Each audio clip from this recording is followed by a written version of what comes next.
Boyz N the Hood was released in 1991, the same year as New Jack City, which I have recently reviewed. I wasn't overly fond of that film, although it did have its moments. And this film, going into it, I hadn't seen before. All I knew is that it was directed by John Singleton, a man who hasn't impressed me with the work I've seen of him so far. You know, I've seen Shaft, not a great movie. Too Fast, Too Furious, probably the worst of the Fast and the Furious movies, if I'm being perfectly honest. I know that they're not a particularly high benchmark to begin with, but hey-ho.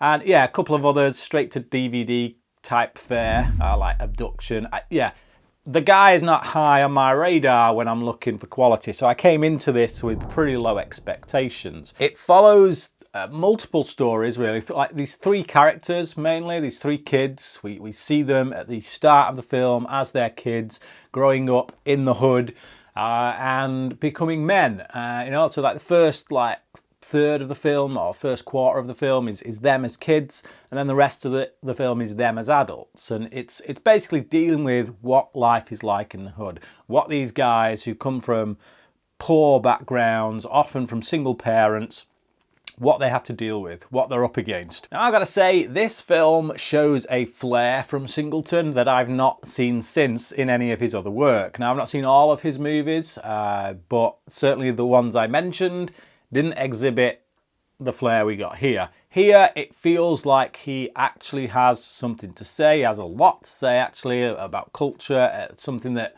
I guess he's had, you know, personal experience with. And yeah, it feels like this is a very personal film. It feels like everything that is coming out has a genuineness about it, an authenticity about it. I like these characters, even the characters that aren't particularly wholesome. Like, you've got this main character, one of the three, played by Ice Cube. In New Jack City, we had Ice-T, paragon of acting talent. In this one, we have Ice Cube, who I've got to say is a far superior actor than Ice-T. He does really well here, I think, Ice Cube. I shudder to say that he's probably never been better. I think he embodies this character really well. He gets to grips with it really well. This is a man who essentially has got all his defences up, right from, I guess, being a baby, really. He's spawned into this world without a father. He's got a mother who, quite frankly, could use a few lessons in parenting, and he's in this environment where he's left to fend for himself. So you either go on the defensive, or you go on the attack, or you get the hell out of Dodge. You back away from everything. This is a guy who's literally made the choice that he's going to stand down for no one. And while that in some ways is quite admirable, it's also very destructive. It's a destructive mentality. So, I don't agree with the things that this guy does, but I understand where they come from. You know, there are other movies, other gangster movies, where people do things because they're just not really that nice. There's no redeeming qualities about them. They do it because they're gangsters. They do it because they're assholes. Whereas I see where the bad behaviour comes from with this guy. Again, doesn't condone it, but it just helps us to understand it. And I feel like that's what this film in general is about understanding where these people come from, understanding where black on black violence might come from. And while that's not a defense of it, it is, you know, it's an explanation as to what we might try and do about it to some degree. There's a really great character played by Laurence Fishburne in this. So he's the father of what I guess would be our main protagonist, our central character. But he's my favourite character in the film, and he is what was sorely missing from New Jack City, which is a upstanding, moral guy who refuses to take the route of violence, who refuses to pick up a gun, who tries to teach his son to go in the complete opposite direction from that, and yet, you know, he's a black man who's grown up in that neighborhood. You know, he's not allowed himself to be afflicted with the same affliction that everyone else seemingly in that neighborhood has. And like I say, I feel like you need that character. If you're making a film like this, you need that character to show that there is another way, there is a better way. And as I say, we didn't have that with New Jack City, and that was one of my criticisms, one of my main criticisms of that film. I think one of my only negatives of this film really is the music. I didn't like the score at all. I think it gets highly sentimental at times. It's kind of like that piano type score that it sounds like temp music or something you would get on a made-for-TV movie, like the TV movie of the week kind of thing, but it gets overly sentimental. Crazy scenes in this as well that are kind of, they're almost too hard to believe, or at least they would be if I hadn't heard this kind of thing on news reports like throughout the 90s and beyond.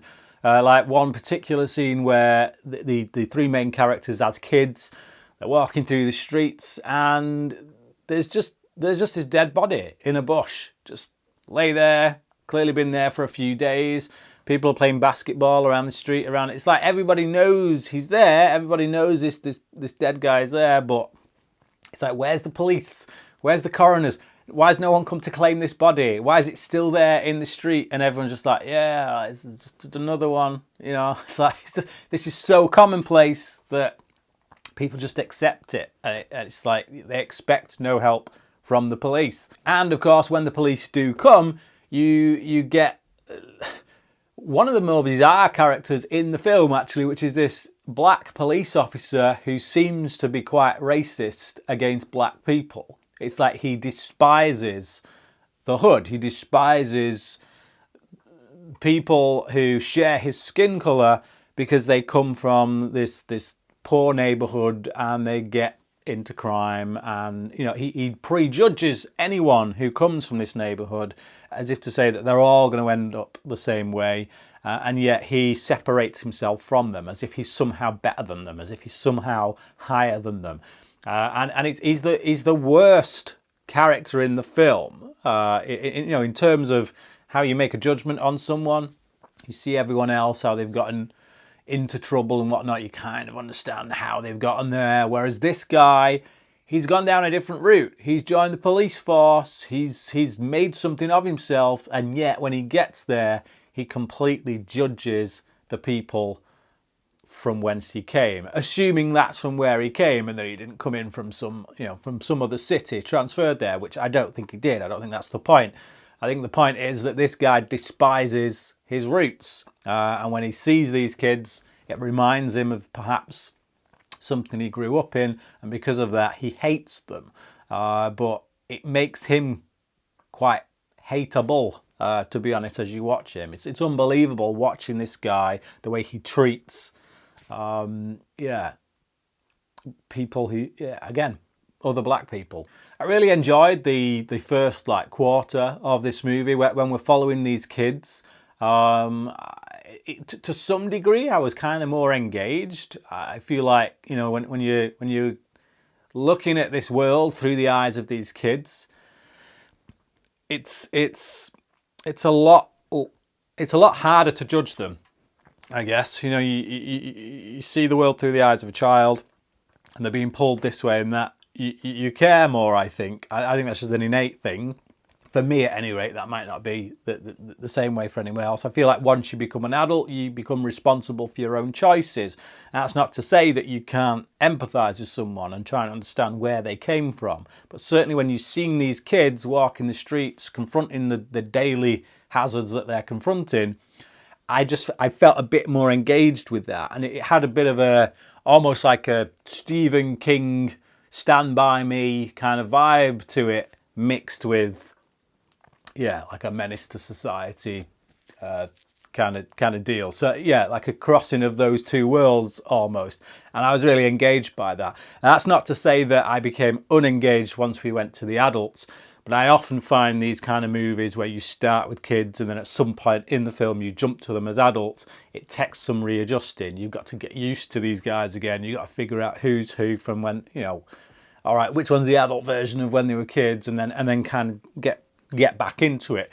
That's just the nature of this kind of movie. But I did yeah, I did really enjoy following them as kids and kind of wanted to see a bit more of that. But like I say, the whole film had me engaged. I was rooting for these characters, even the ones who were a bit unsavoury, because I was hoping they would turn things around. I was hoping they would make better choices.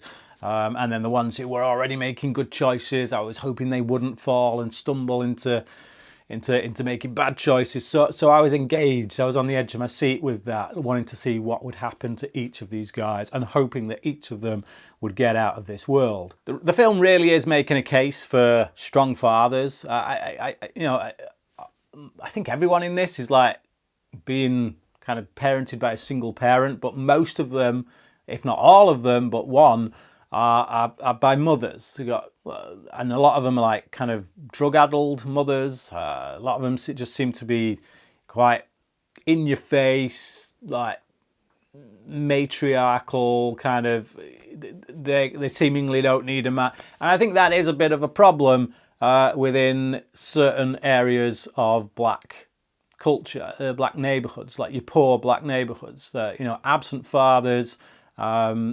Kind of dictatorial mothers, and I think that's an issue that the film addresses, and we see that in the fact that obviously the only father around here that is worth anything is the Laurence Fishburne character, and it speaks volumes that of all the kids in this movie, the one that seems to be most on the right track is his son. We even see the mother of that family dynamic played by Angela Bassett, an actress I really like, and again she's got that same kind of quality when it comes to the mothers that are on display in this film, and she kind of becomes quite unlikable throughout the movie as a result of it. There's one particular scene when her and Fishburne's character have a sit-down meal, and she shows certain colours. She shows her true colours, the way she speaks to him, the way she tries to handle him, and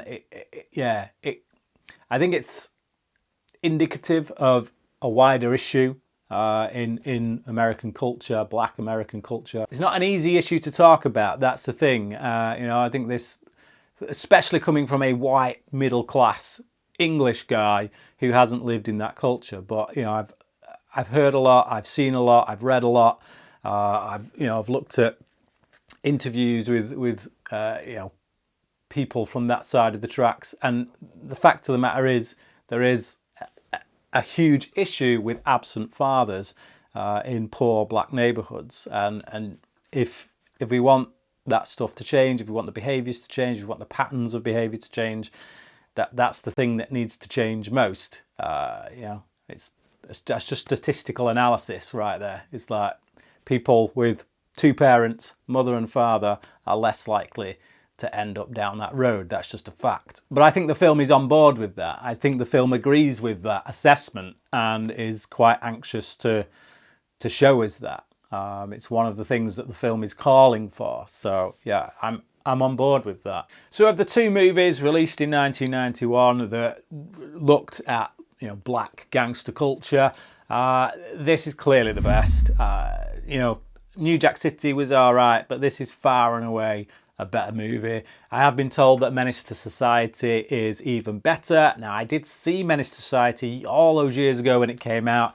Honestly, cannot remember a thing about it, but I will get to it at some point within the next couple of weeks.